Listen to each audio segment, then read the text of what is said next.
Bonjour, c'est Anne-Marie. Bienvenue à toutes et à tous. Vous écoutez Les Petites Mamans, un podcast du collectif Moissy, produit par Kizou Studio, qui libère la parole des filles aînées dans la communauté noire.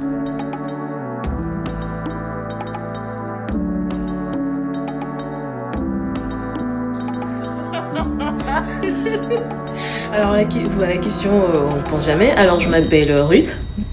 Je suis une femme africaine, d'origine congolaise, j'ai 24 ans, je suis lesbienne. Voilà, je suis issue d'une famille, on va dire, plutôt recomposée. Donc je suis fille aînée d'une famille de 4, en tenant compte du fait que mon père soit marié. Donc j'ai 2 petits frères et 2 petites sœurs. Et du côté de ma mère, je suis enfant unique. Voilà. D'accord. Et ce qui n'empêche de l'autre côté que j'ai 17 cousins et cousines. 17 Et donc tu t'es tous occupé d'eux? Non, 17, c'est-à-dire il y en a 3 avant moi. Et après, derrière, du coup, il y en a 14. Et les 14? Les 14, à un moment ou à un autre, je m'en suis occupée, oui. Ah ouais. Donc ça veut dire que ton rôle d'aîné, tu l'avais déjà avant la naissance de tes autres petits frères et C'est exactement ça. Mon petit frère, du coup, j'ai dans les deux frères que j'ai, le premier, on a un écart de 10 ans. Donc avant qu'il vienne au monde, il y a bien eu des cousins, cousines et tout, dont j'ai dû m'occuper. Parce que généralement, jusqu'à mes 14 ans, je vivais chez mes grands-parents. Et chez mes grands-parents, les week-ends, c'était tout le monde à la maison. Ouais. Donc il y avait cousins, cousines, oncles, tantes. Et disons que chacun a au moins 3 enfants. Et il y a principalement une de mes tantes qui a vécu avec nous. Donc ces 2 enfants, je les ai élevés, je les ai eu bébés, j'ai fait les douches, les couches. Et son mari, il était où, ouais? Je travaillais tous les 2, Ouais. donc moi je rentrais des cours, je m'occupais surtout du premier, Oliver. Donc j'ai vu grandir, je m'en occupais quand il est tombé malade, quand il a eu un accident aussi, il y a tout ça. Après, je sais pas, mais je m'occupais quand les adultes n'étaient pas là. Quand les adultes n'étaient pas là, mais quand ils étaient là, quand ils étaient présents. Ouais, même quand ils étaient présents, parfois ils me sollicitaient toujours, tu vois, ils me disent, toi, sous-entendu le fait que j'étais jeune, il va plus te dire oui que nous les parents, parce qu'on est plus strict, plus carré, mais bon, je sais pas si ça a changé quelque chose. Non. C'est une vieille excuse. Du coup, comment ça t'a... Comment tu t'es sentie face à ton nouveau rôle de grande sœur à l'arrivée de tes petits frères et sœurs? Alors, en parlant de mes petits frères, pas de cousins, cousines, parce que je les considère quand même comme mes frères et sœurs. À l'arrivée de mon petit frère, il y a 10 ans maintenant, donc il a 14 ans, j'étais contente, j'adore les bébés. Donc, j'adorais le porter, le chouchouter, parce que, en fait, il y a aussi ce côté qu'il faut préciser. Dans les familles africaines, je sais pas si de ton côté c'est pareil, quand une femme vient d'accoucher, le souvent dans la famille, soit du mari, soit dans sa famille à elle, pour qu'on l'accompagne, premier enfant, pour les gestes du quotidien, les tâches, et la montrer aussi. Donc c'était ça, elle était chez ma grand-mère, donc j'y vivais déjà, et on m'a montré comment donner le bain, parfois, je faisais, parfois je jouais avec, ou juste dormir avec. Parfois quand je dormais, on me le mettait à côté, parce qu'on me disait non, il aime bien dormir à côté de toi. C'est juste un moyen de me mettre et se barrer, tu vois. On te laisse le bébé comme ça. Exactement. Donc tu travailles ta sieste, tu vois, il y a un bébé. Bon, moi sur le coup ça me faisait chier, parce que je sors d'école, l'après-midi j'ai envie de sortir, voir mes copines, faire des trucs comme ça, aller faire mes 400 coups. Maintenant je peux pas, j'ai un bébé à garder. À 13 ans, 10 ans, bon. Voilà. Donc sur le coup, ça me faisait un peu chier, parce que ça m'embêtait un peu, parce que je pouvais pas vraiment profiter de mes après-midi. Du coup, étant un peu énervée, en colère, donc j'avais pris l'astuce quand je sortais des cours, je ne rentrais pas directement.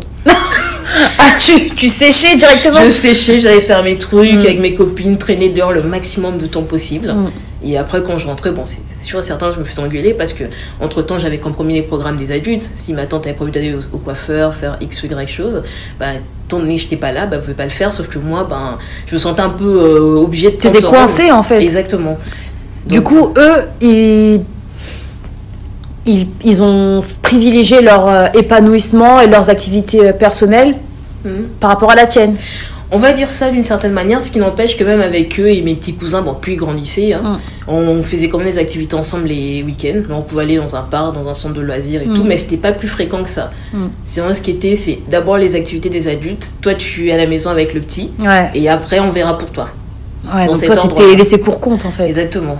Alors, ça n'empêche que, avec le recul, on va dire que je m'en plains pas trop, parce que ça m'a appris énormément de choses.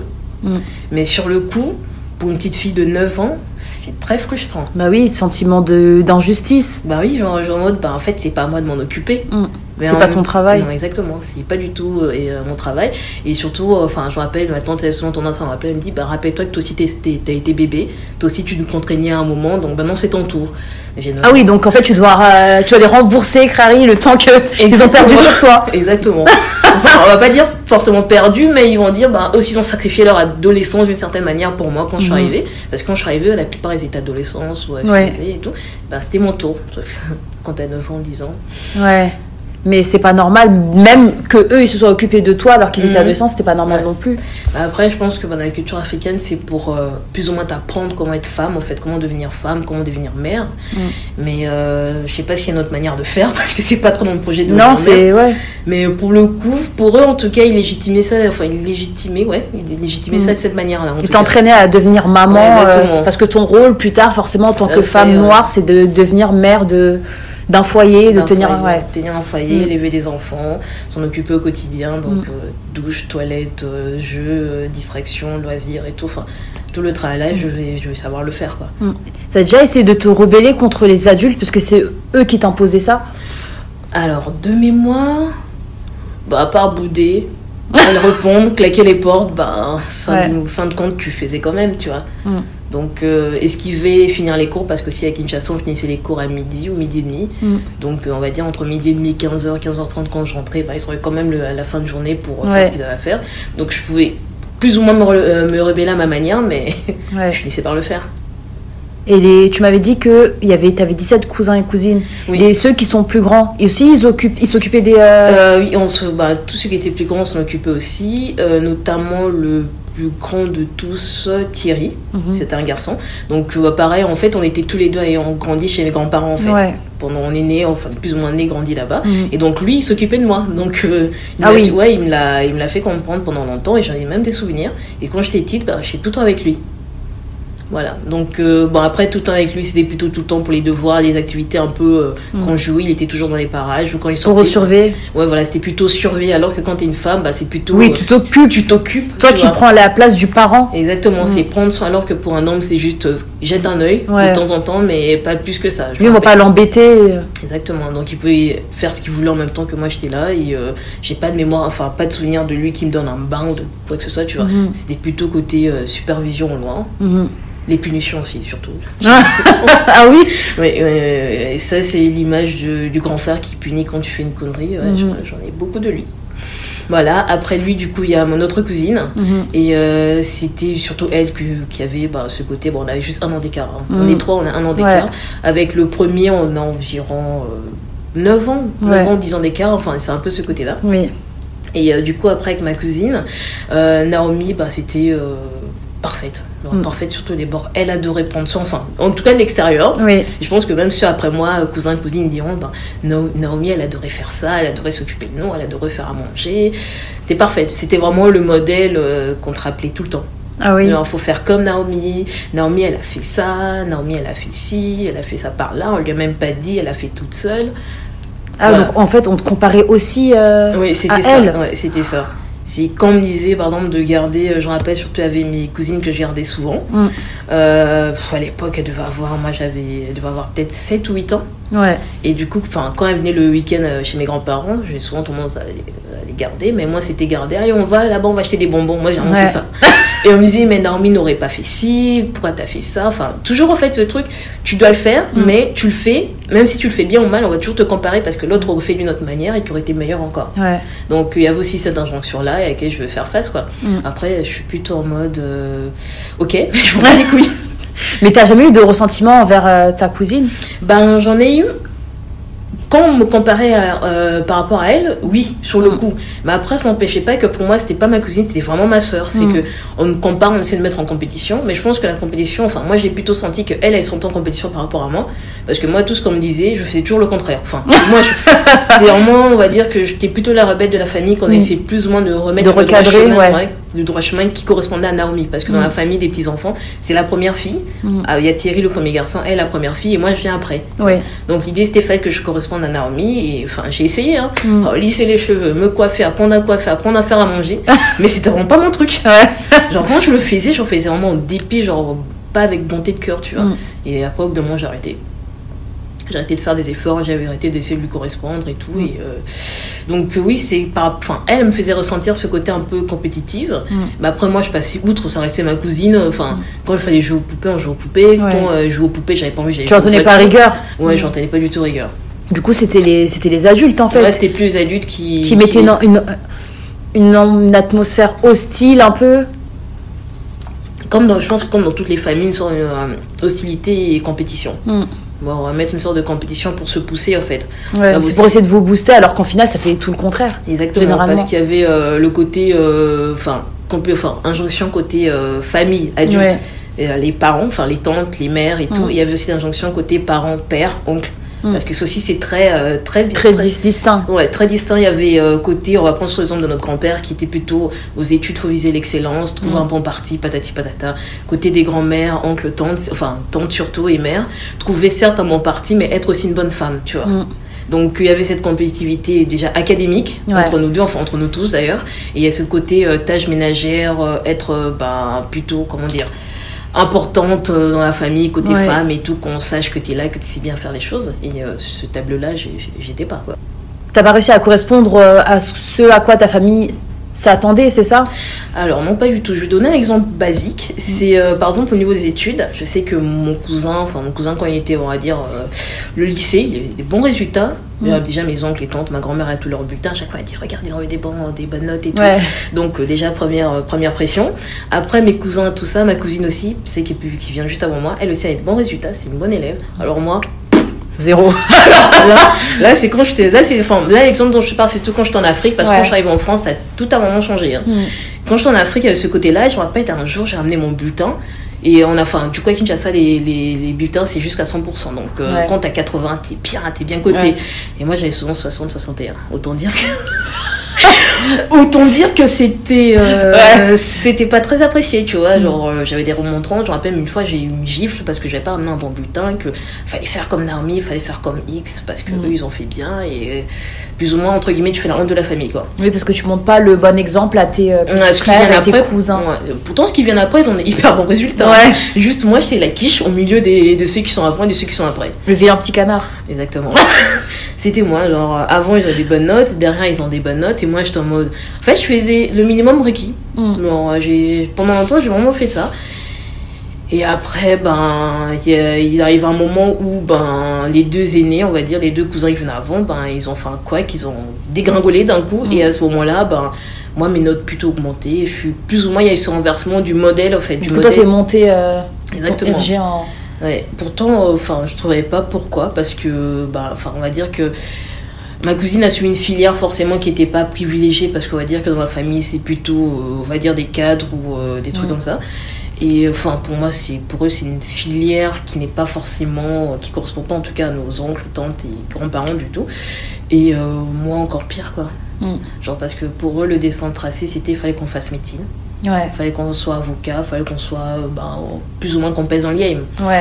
Et il s'avère, j'en ai un exemple tout con, c'est jusqu'à la mort de mon grand-père, je pense pas qu'il sache que je faisais géographie, par exemple. Parce que j'ai d'abord fait une licence de géographie. Et pendant 3 ans, quand on s'appelait au téléphone, il me disait comment ça se passe médecine. Il fallait toujours que je leur explique que je faisais géographie. Parce que, après, oui, j'ai grandi avec mes grands-parents, donc il m'a un peu formaté pour faire médecine. Et à l'époque, c'était APB, si l'application. Et le dernier jour, j'avais mis mes vœux et j'avais mis que des facs de médecine. Et le dernier jour, la fermeture, j'ai changé, j'ai mis fac de géo en premier, j'ai supprimé le reste.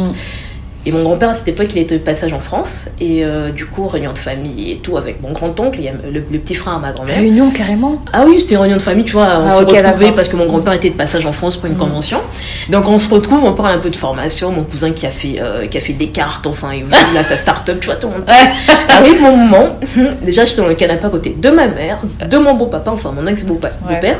Et il y avait mes cousins, cousines, mes nièces. Et moi, je dis, mais en fait, finalement, j'ai changé, je fais pas médecine, je vais faire une fac de géo. Dis-toi, j'ai dit ça, on sortait de table, on était peut-être au café dessert, il était 22h, on était en train d'en parler jusqu'à 4h du matin. Mon grand-père, il s'est énervé, il m'a posé la question, pourquoi t'as changé ça? Et essaie de... mes médecines, quoi. c'est pas admissible, patati patata, tu dois faire médecine, c'est la voie de l'excellence, il faut faire comme moi, enfin... La voie d'excellence. Ouais, ça c'est une phrase que j'ai entendue, parfois qui me revient en écho d'ailleurs, et que j'ai entendue pendant longtemps. Médecine, ça va de l'excellence, enfin, entre autres, parce qu'il y a d'autres parcours. Mais ça c'est un truc qui m'a marqué.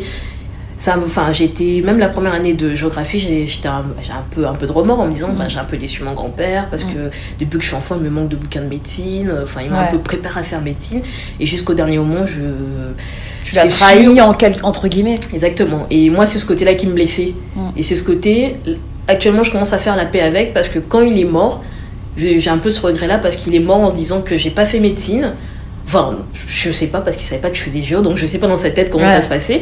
Mais j'avais ce remords-là, comme quoi, pour lui, j'ai pas fait ce qu'il voulait, parce qu'il mettait vraiment son espoir sur moi, tu vois, parce qu'il m'a élevé, il m'a préparé à ça. Et c'est un peu ce petit regret, tu vois. Il a fait médecine à Bordeaux, j'ai à Bordeaux, mais je fais pas médecine, et ça, il le saura jamais. Et j'ai fini par faire la paix avec en me disant, bon, c'est pas grave, tu fais quelque chose qui te fait plaisir, c'est pour toi avant. Ouais, voilà, c'est qui fait plaisir, et je pense que ça doit le faire plaisir d'une certaine manière où il est, tu vois. Mais sur le coup, j'avais beaucoup de remords, de culpabilité en me disant, quand il était vivant, lui expliquer 10 000 fois au téléphone, c'est pas grave, parce que tu vois, ça reste un moment dans la tête. Ouais. J'espère au moins. Mais là, le fait qu'il meure, que j'ai pas eu le temps de me dire, écoute, je suis arrivée en master, je fais un bon master qui va me mener à faire peut-être plus que ce que toi t'étais médecin, tu vois. Et dans la ville où t'as toujours aimé vivre, où t'as vécu même à Bordeaux, j'ai pas eu le temps de lui dire ça, il y avait un peu de remords. Maintenant, je fais la paix avec. Moi, ça fait 2 ans maintenant, je commence à me dire, je m'éclate. Je pense qu'il aurait fini par dire ok, c'est pas médecine, mais tu vises quand même l'excellence, à sa manière, je pense. Mais il y a ce côté-là, injonction, suivre la bonne voie. Donc quand je commençais à faire ça, licence de géo, c'était pas toujours tip top parce que tu vas être prof, c'est pas bien. Donc je t'ai imaginé de 22h à 4h du matin, c'est de te convaincre à aller dire aux gens de APB de ouvrir APB pour que tu fasses médecine.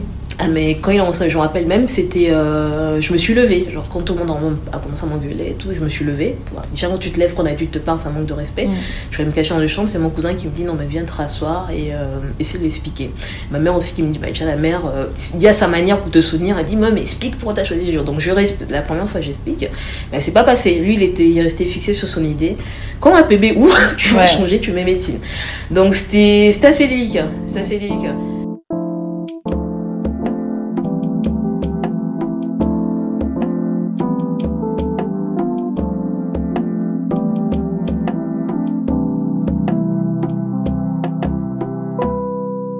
Entre-temps, ma cousine, elle faisait toujours ses études.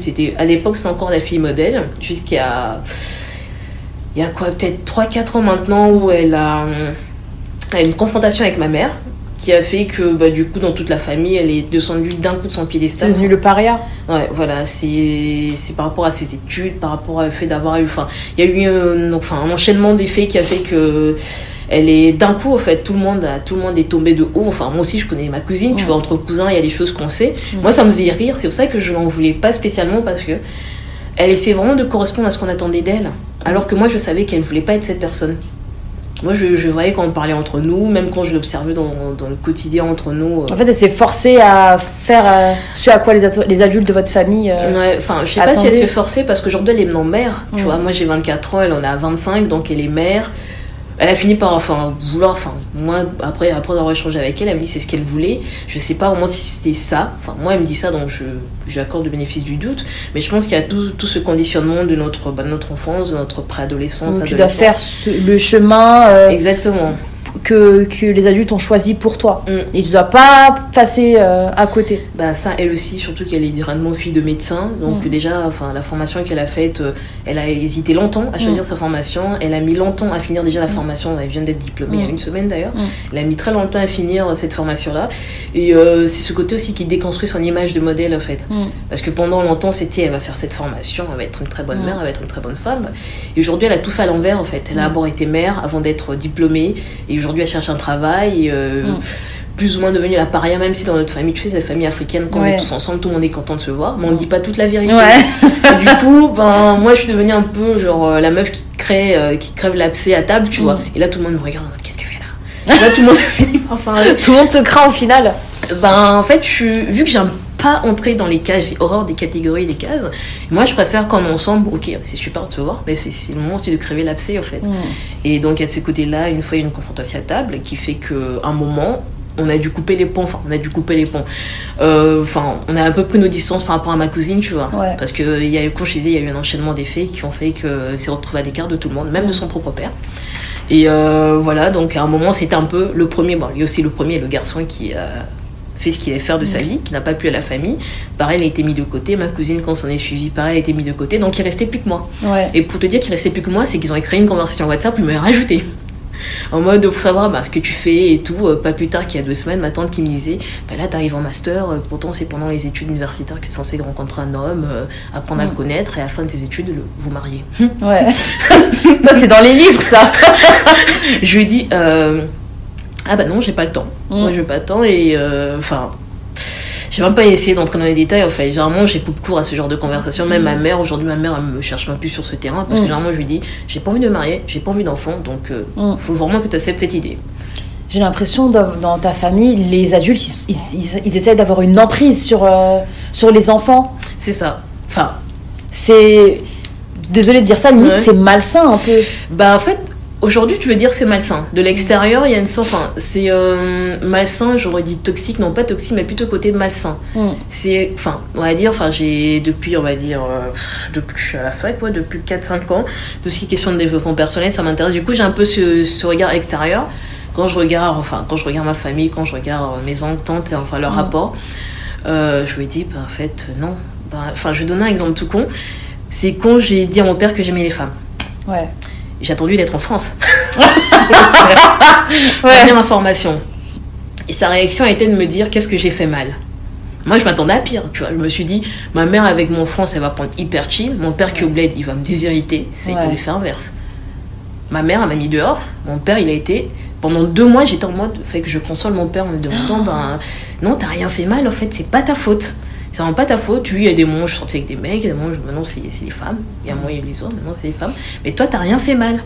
Et en fait, ce côté-là, ça a été un effet déclencheur. Je sais plus si c'était avant ou après. Ça a conduit au fait que j'ai dû parler de mon père, mon rapport, comment je le voyais. J'ai dit à mon père, tu sais, je t'aime, mais quand je venais avec toi à Kinshasa, c'était pas de l'amour. J'avais peur de toi.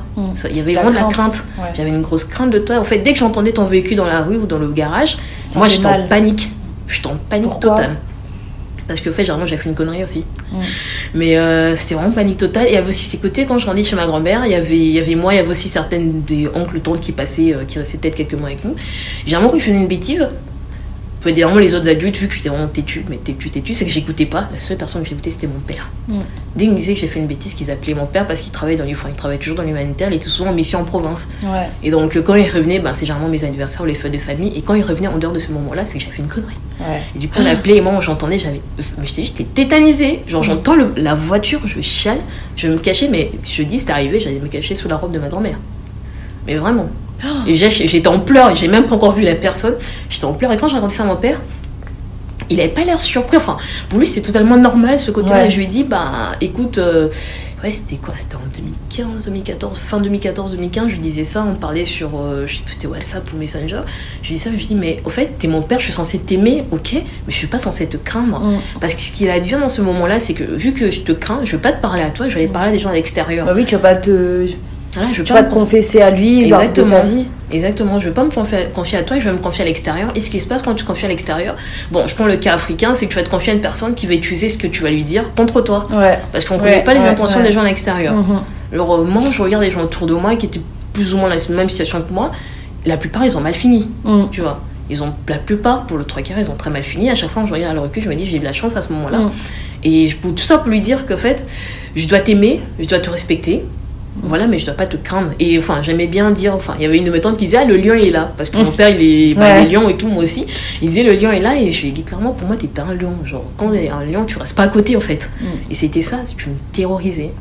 Et tout ça, je te dis ça pour que mes frères et sœurs, après moi, faut que tu en fasses tes meilleurs amis. Ok, ils ont fait une connerie, faut leur rappeler à l'ordre, faut les encourager pour l'école, mais ça sert à rien de foutre une claque parce qu'il a ramené un mauvais bulletin.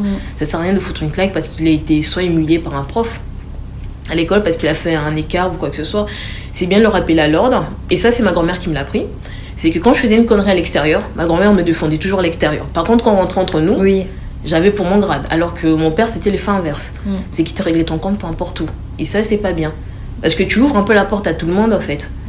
Et ça, je lui ai dit, franchement, tes enfants, fais-en tes alliés, en fait. Fais-en tes meilleurs amis. J'ai remarqué aussi que nos parents, ils aiment beaucoup utiliser l'humiliation pour punir. Exactement. L'humiliation, compétition, Ouais. enfin, te rabaisser au maximum. Voilà, c'est ça. Pour espérer, en fait, Ils pensent que ça va te booster, alors qu'en fait, non, ça te met plus bas que terre et tu te distancies d'eux, tu te sens mal. Exactement. Mm. Ben, moi, ma mère, je me suis rapprochée de ma mère quand je suis partie à Bordeaux. Pourtant, on a vécu quasiment 10 ans sous le même toit, mais on n'était pas plus proche que ça. Il a fallu que je parte à Bordeaux pour qu'on s'appelle, pour que ma mère ose même me dire je suis inscrite sur un site de rencontre. Tu te rends compte? Ouais. Genre en rigolant et tout, et moi j'ai fini par lui dire mais je suis sur Tinder, je suis sur machin truc, et elle était surprise. Alors que je lui dis maintenant c'est une conversation pour avoir, enfin, normale entre mère et fille, tu vois. Et là c'est un peu, on va dire, ça a ouvert certaines portes. Voilà. Mais il y a du travail, quoi. Il y a du travail autant du côté des enfants et côté des parents. Une manière de repenser un peu l'éducation, en fait, des enfants. Parce que, le recul, je pense que si ma cousine a suivi ce parcours-là, enfin, je sais pas, j'ai pas le temps de parler avec elle parce qu'il y a aussi ce côté, il y a un fossé qui s'est créé entre nous pour savoir, elle, psychologiquement, comment elle se sent. Parce que du coup, les 2 premiers épisodes, je lui ai envoyé pour lui dire, ça me fait penser à nous deux, tu vois. Ouais. Savoir, elle en est où, comment elle a vécu ce truc-là, parce que techniquement, son ressenti, j'en sais rien du tout. Mais pourtant, moi, j'ai partagé en disant qu'avec le recul, en fait, c'était pas sain de mettre tout en compétition. Ça, au lieu de nous rapprocher, ça nous a juste éloignés plus qu'autre chose, tu vois. Aujourd'hui, je sais que j'ai une nièce, la nièce, je l'ai vue 2 fois. Il y a des trucs comme ça, tout con. C'est moi qui fais la démarche de chercher à aller voir ma nièce, mais bon, il y a toujours une raison X, Y qui fait que je peux pas. Donc, il y a tout ça. Mais peut-être que ta cousine, elle a suivi le chemin de l'aîné modèle pour pas avoir à recevoir peut-être des réprimandes de la part des adultes de ta famille, non?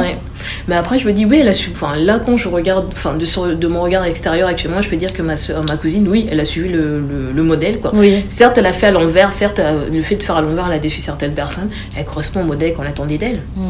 Genre, t'es mariée, t'es mère, t'as fini tes études, t'es indépendante. Elle est exactement elle est. Même quand elle a eu un enfant, je suppose que tout le monde dans la famille, même si elle avait X, Y raison, elle ne s'entendait pas avec eux, tout le monde était sûr en se disant qu'elle est capable de s'occuper d'un enfant, même si elle, plus ou moins... parce qu'elle s'est exercée déjà. Exactement. Mais ce côté-là aussi, c'est que... Est-ce qu'elle a suivi ce qu'on attendait d'elle ou c'est vraiment ce qu'elle voulait? Moi, c'est vraiment la question que tu te poses. Que je me pose en me disant, ok, elle en est là, mais est-ce que c'est vraiment ce qu'elle voulait? Parce que moi, je pose à la place, je sais pas, c'est peut-être biaisé totalement. Je me dis, j'ai 24 ans, je suis mère, je suis au foyer, je suis diplômée, je suis en recherche d'emploi. À quel moment j'ai eu le temps de vivre, en fait? Tu vois, c'est ça aussi, il y a ce côté. Parce que moi, je me dis, si à 24 ans j'avais une môme, je me dirais, à 40 ans, à quel moment j'ai eu le temps de plus ou moins profiter de mes années fac, mes années études, parce que t'as pas eu le temps d'en profiter parce que t'avais une enfant. Ouais. À ce côté-là, je me dis... Et avant, elle devait s'occuper des frères et sœurs, tout exactement, ça. Parce qu'elle aussi, de son côté, du coup, dans mes cousins, elle avait 2 petits frères. Donc, quand elle était à la maison, il fallait qu'elle s'occupe de ses 2 petits frères. Bon, aujourd'hui, ils sont plus très indépendants, mais elle devait s'en occuper aussi. Donc, il y a ce côté-là, je me dis, ouais, soit elle suit le modèle, donc vraiment, elle s'y sent à sa place, ou soit elle se sent, elle accepte un poids qu'elle voulait pas, en fait. Ouais. Tu vois, qu'elle n'a pas le temps de profiter, mais ça lui est tombé dessus, elle fait avec. Donc, moi, c'est ce côté que j'aimerais bien savoir. Quand on se verra, je lui poserai la question. Donc voilà. Du coup, j'avais une dernière question. Quel conseil tu pourrais donner à la petite fille que tu étais? Alors, à la petite fille que j'étais... Excellente question. Tu peux prendre tout ton temps pour réfléchir. Excellente question. Qu'est-ce que je dirais à la petite fille que j'étais? En fait, avec le recul, je pense que ça me sert aujourd'hui, en fait. Et... Tu penses que ton expérience d'aînée Ouais, ça me sert énormément. Ça me sert énormément parce que ce côté aîné, ça m'a permis de rebondir rapidement quand je suis devenue la fille modèle.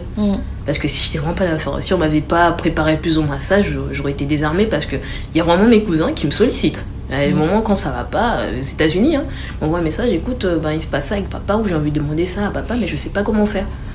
Et moi, je suis en mode, moi, je suis en France, je sais pas comment ça se passe dans votre monde au States. C'est moi qui lui ai demandé conseil, mais je suis l'aînée, je suis la fille modèle, et c'est à moi d'endosser ce rôle-là. Et je pense que si j'avais pas été préparée d'une certaine manière, que plus ou moins passer par là, je n'aurais pas pu. Mais de l'autre côté, d'autre part, je dirais que c'est un peu lourd, quoi, quand t'as 9 ans.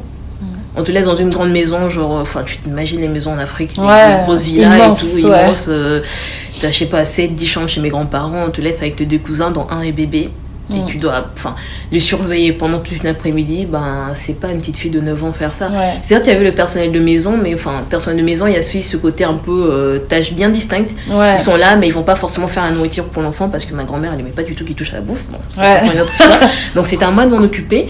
Ou des soirées où mes grands-parents allaient en soirée ou en convention, c'est moi qui devais rester avec eux. Certes, il y avait le gardien, mais j'étais dans la maison, c'était moi de m'en occuper, tu vois. C'est-à-dire que même avec le personnel qui était payé pour garder la maison, c'est toi qui... En fait, ma grand-mère, elle avait beau avoir du personnel, il y en avait... Elle leur faisait toujours pas confiance. Ouais. Mais c'est-à-dire qu'elle préférait faire confiance à une petite fille de 9 ans plutôt qu'à un personnel qualifié. En fait, il y a ce côté-là, c'est le sang, c'est la famille, donc faire plus avec amour qu'une personne extérieure, en fait. Moi, ma famille a ce côté-là aussi, qui rappelle souvent, c'est le sang, c'est la famille. Donc, tout le reste oublie. Puisqu'il faut aussi d'ailleurs que... on n'est jamais mieux servi que par... que par le sang, en fait, je pense. Genre, on dirait par soi, mais nous, par c'est soi-même, vraiment... oui, mais donc, soit je parle de la famille, le sang. Par nous, c'est vraiment c'est le sang. Même si ça va pas, quand je disais en famille, on se retrouve, on rigole, machin, truc. Parce qu'avant tout, c'est le sang qui reste. C'est vraiment le sang qui reste et qui rassemble. Mais il y a tous ces côtés-là aussi qu'on pourrait plus ou moins déléguer à d'autres personnes, en fait. Donc voilà, donc avec le recul, je me dis que ça m'a servi. Je regrette rien et ça me fait penser à un des épisodes du podcast où quand je boudais ou quand je m'embrouillais avec par exemple ma mère ou quand on m'envoyait en vacances, qu'on m'offrait un cadeau, tu vois. C'est qu'on n'avait même pas le temps de revenir sur une dispute. Ils expliquent pas, ils préfèrent eux demander pardon ou de se remettre en question, ils donnent des cadeaux. Même pas ils demandent pardon. Pardon, ça n'existe pas chez nous. Même pas ils demandent. Ça n'existe pas. Franchement, je rappelle, il y a une fois, je me discutais avec ma mère. Pendant 6 mois, je faisais la gueule parce que j'ai attendu juste un putain de pardon. Au contraire, on a fait quoi, un billet pour aller en vacances. Alors, plus tard, on en a parlé. Je lui dis, mais moi, j'aurais juste aimé que tu me dises, t'es désolée, que pour le coup, c'était assez violent ce que tu m'as dit. Moi, ça m'a fait chialer devant elle. Mais ça a resté à être impartial total. Alors, après, je vais expliquer. Bon, je pense même pas qu'elle ait compris pourquoi c'était si important pour moi, mais pour le coup, il y a ce côté-là, moi je vais pas me plaindre, j'en ai profité parce que quand tu as plus 18 ans, tu en profites plus. Mais oui, avec le recul, ça m'a énormément profité. On va dire surtout parce que j'ai eu de la chance, parce qu'il y a plusieurs fois j'aurais pu finir à l'hosto, j'ai fini à l'hosto aussi. Mais c'était pénible parfois, c'était chiant pour pas profiter de son adolescence, ses après-midi et tout. Mais dans l'ensemble, ça m'est bénéfique aujourd'hui. En fait, avec le recul, je me dis, ça m'a servi, ça m'a responsabilisé très tôt. Ça m'a été très trop tôt même. Beaucoup trop tôt. Beaucoup trop tôt et parfois j'ai des raisonnements qui surprennent des gens autour de moi en me disant tu penses comme une mère, tu penses comme une adulte, t'es très maternelle, tout ça. Et moi c'est pas un défaut en fait, je me dis que ça a développé des qualités, certaines sensibilités et le seul hic c'est qu'il faut peut-être, si je veux dire aux futures mères, aux futures tantes et tout qui écoutent, pas trop non plus faire peser sur le dos, sur les épaules. Oui, parce que ça amène beaucoup de traumas. Il y a des filles qui ont subi de vrais traumatismes aujourd'hui, malheureusement. De par cette expérience. Oui, il y a certains qui croient qu'il faut suivre ce modèle-là, alors que forcément ça ne correspond pas à leur réalité, à leur identité ou à leurs souhaits profonds. Et malheureusement, ils se trouvent, on va dire... bloqués dans ça. Bloqués, et surtout le terme, j'allais dire, qu'on n'utilise pas dans notre culture, c'est une question de dépression et dépressive, en fait. Oui, puisque les maladies mentales, ça n'existe pas, entre guillemets. Ça n'existe pas dans la culture africaine, et pourtant, ça y est, il y a certaines personnes...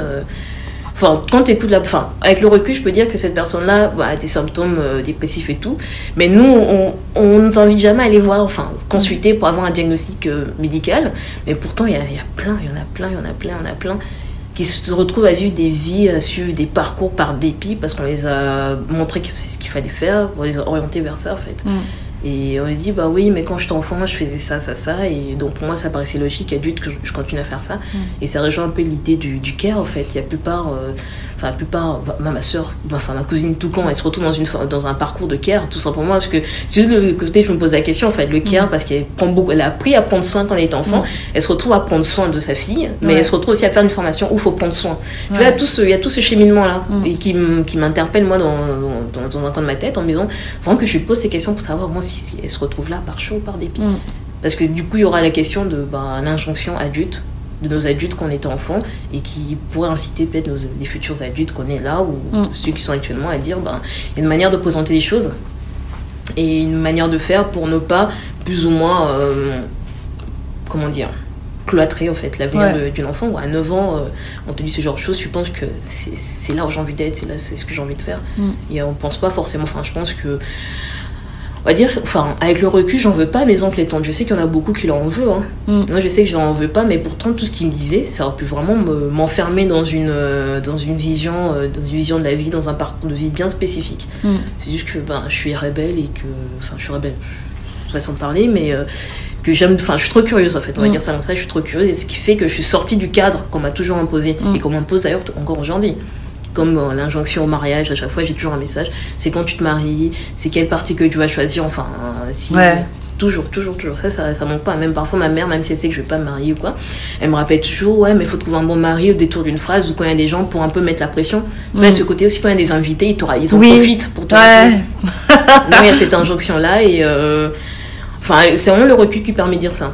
Genre il y a les points positifs, donc voilà, la petite fille que j'étais à 9 ans, je lui dirais prends sur toi, c'est pas éternel, quoi.